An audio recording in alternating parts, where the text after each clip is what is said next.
मैं एक बार कानपुर में नाना राव पार्क में कथा कर रहे थे। कथा का समय था 8 बजे, पूर्णाहुति शाम को होती। तो उस दिन कोई ऐसा प्रसंग निकला कि कथा में मैं घड़ी देखना भूल गया और प्रसंग चलता रहा। सर्दी के दिन थे, फरवरी का महीना।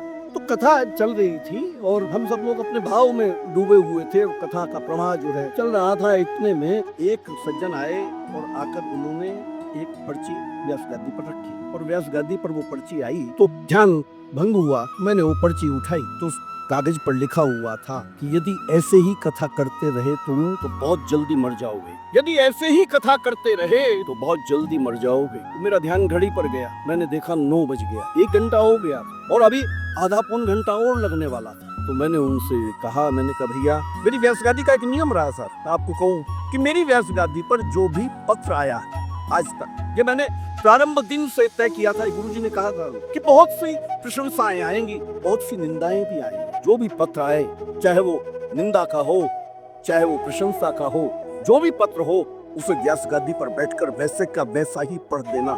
सबको पता चल जाए कि ये आया है। यदि निंदा आए तब भी मैं आज तक उस पर कायम हूँ। हमारे नागपुर में भी एक ऐसा पत्र आ गया था। नागपुर में कथा कर रहे थे, महादेव जी ने मुझे मना किया कि ये पत्र मत पढ़ना, ये पढ़ने जैसा नहीं है। मैंने कहा आप तो पत्र दो, मैं पढ़ दूंगा। जो उन्होंने पूछा था उसका उत्तर देना था तो दिया।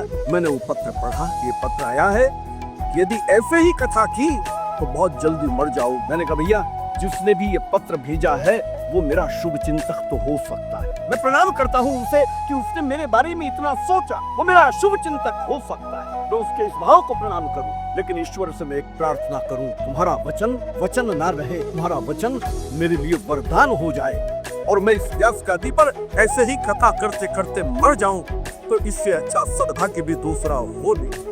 अस्पताल में सड़कर मरूं, एक्सीडेंट में ट्रक के नीचे आकर मरूं, उससे अच्छा इस व्यास गादी पर ऐसे ही परमात्मा का नाम लेते लेते ये शरीर चला जाए।